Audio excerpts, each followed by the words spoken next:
Tracy Emin is also having a lot shown of her work here right now.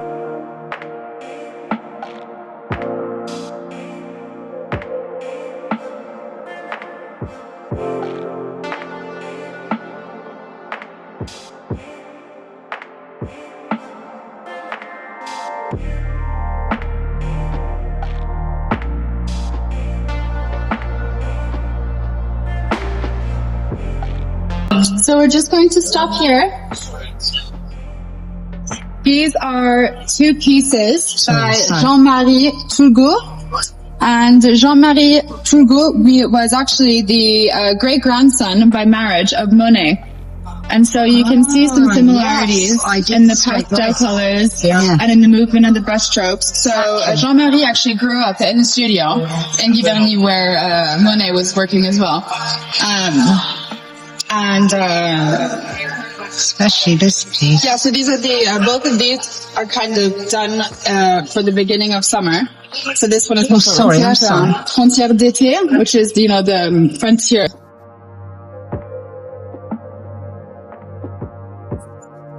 And yeah, you can see so much the influence of Monet in his work.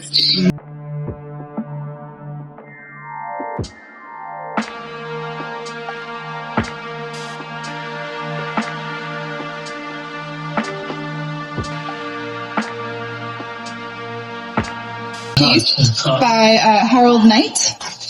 Yeah.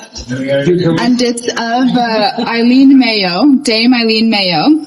And she was a model, but she became actually a figure that Harold Knight painted a lot. And this was kind of one of the pieces that is considered to be the truest to what she looked like and her personality as well, because there's no backset, there's no costume, there's no jewelry, there's no addition to anything. It is just her. And he wanted to also accentuate her unique features, like her more Grecian nose and,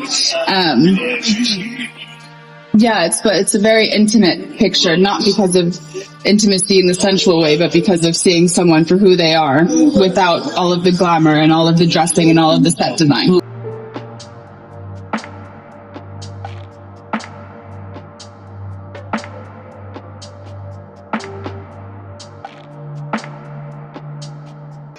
And you see, and these are Marc Chagall, but these ones are Dali over here on this wall.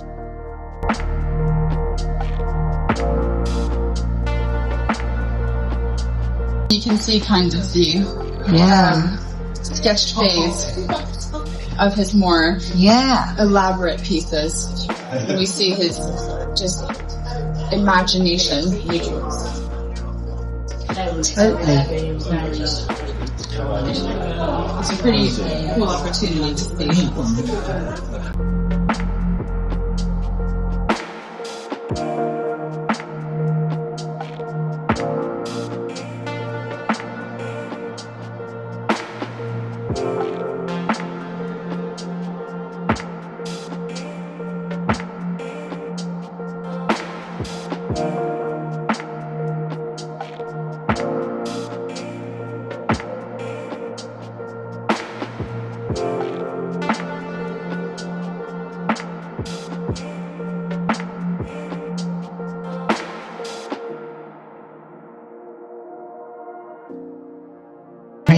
I'll be videoing you. Look, you look so good. Thank you. Like every compliment when we're standing around. Yeah, because it's lovely outfit. Thank you. Yeah. One try. Yeah, it is good. Yeah.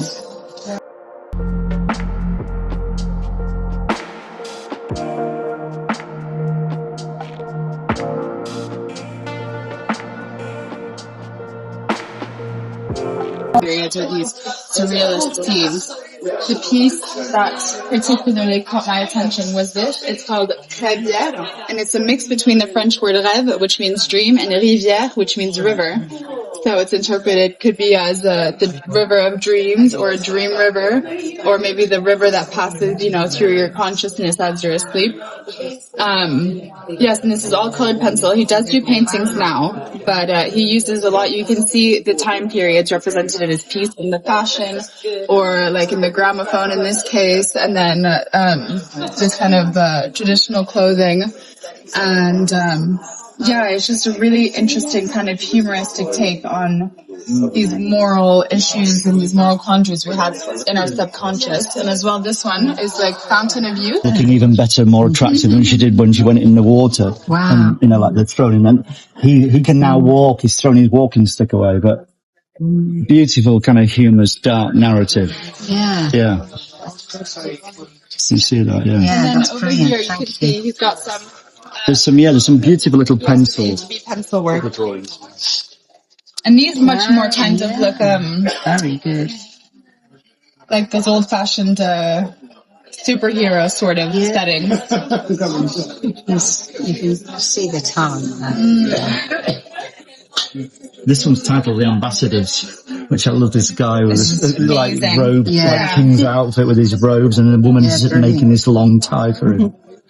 So witty. And you can see really kind of heavy narratives and difficult historical happenings, but there's the overtone of humor Yeah. that makes it much more digestible while also still being poignant. They're kind of like 1920s kind of book covers. Yeah, of yeah, some yeah, sort of yeah. Utopian, dystopian. kind It's of very novel. dystopian. Yeah. You can't quite work out what's really going on. We can read it in so many Yeah. ways, Yeah. which is lovely when a piece is, you know, it's finished in your own mind. You add the finishing interpretation of it. And then if we head through here, we're going to go to an encounters. And encounters, basically using the word encounter, which can either be kind of a pleasant run-in with someone, or sometimes an encounter, if unprepared, or it's with a particular, Unexpected. yeah, it can lead to, you know, conflict and this discomfort. And so it's how these artists are. Wow.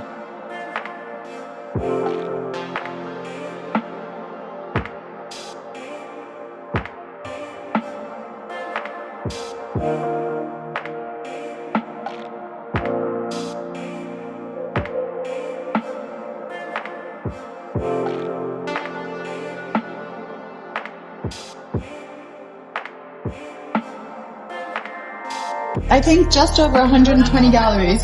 Wow. It started the first year, I believe it was like with 36 galleries. So this is the 38th edition, the 38th year.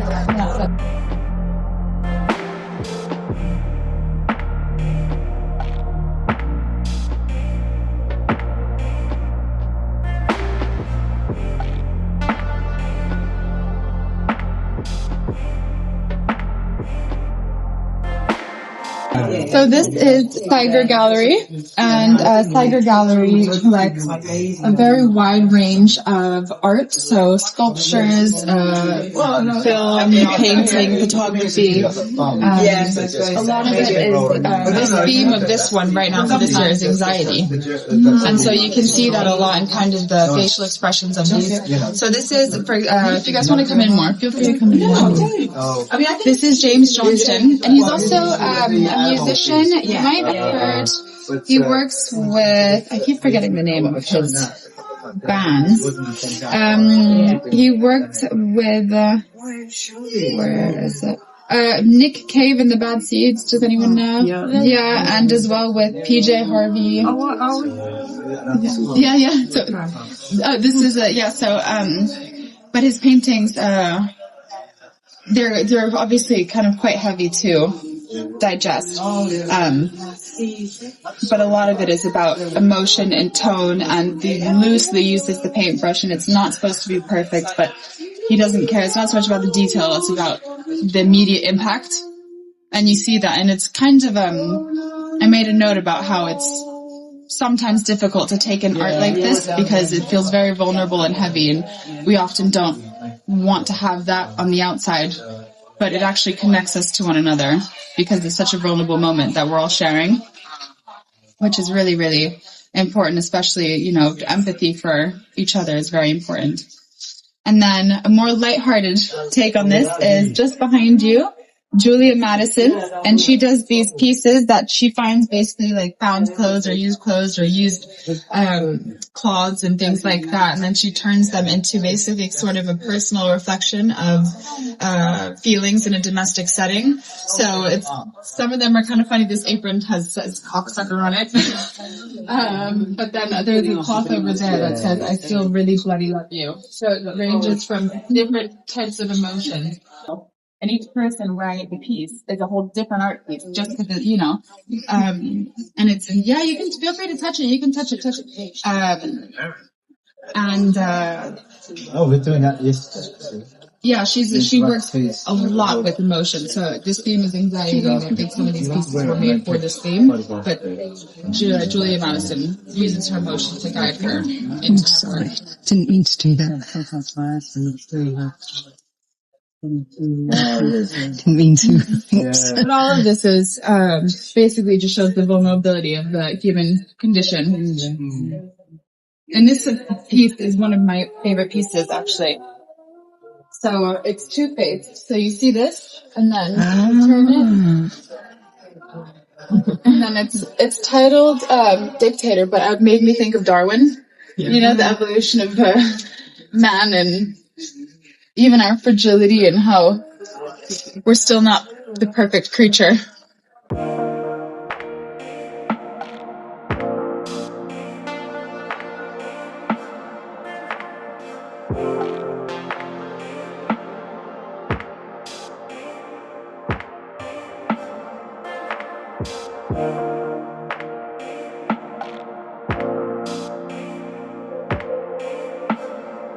This with all the wood. You know, and I mean, it's nice to see it made.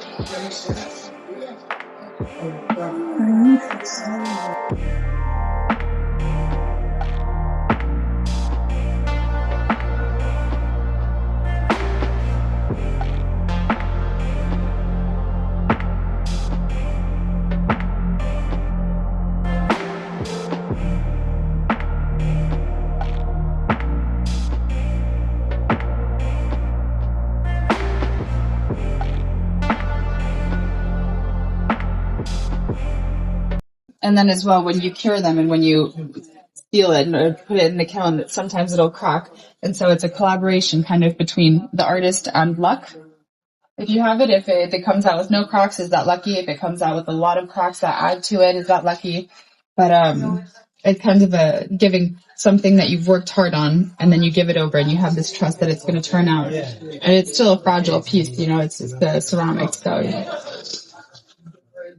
and these have been extremely popular. I mean, it's Wednesday. It's like the opening day. And yesterday they were flying off. You had to reconfigure all of this because they've really been selling out. Yeah.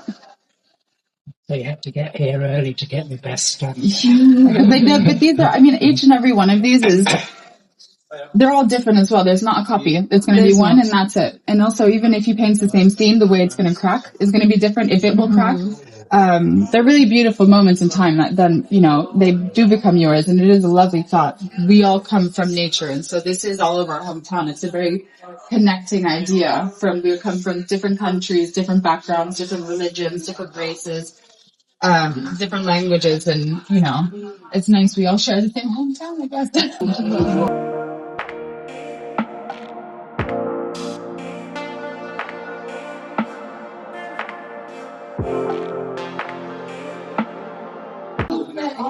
Gallery, and they do prints and editions. And so we have, I mean, some of the biggest names in English artists. We have David Hockney. This was the director's pick, Sally Bent, for this fair, in terms of one of her most have-to-see pieces of art.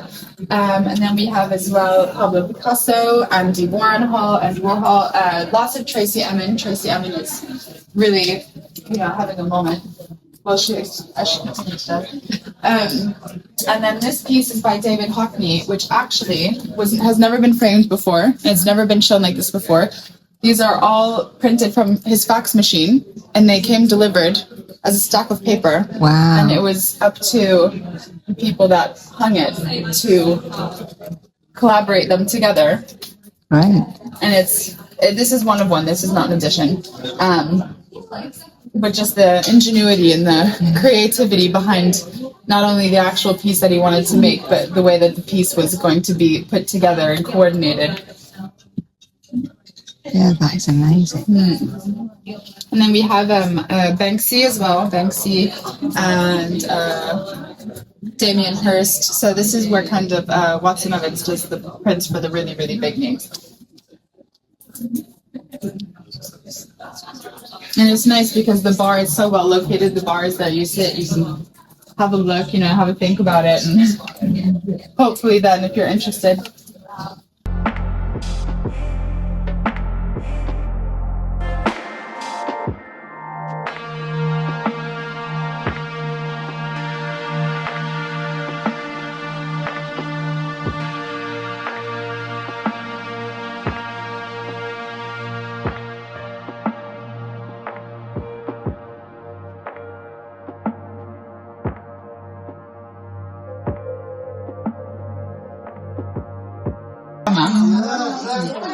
Is known for the dot installations and the pumpkin illustrations.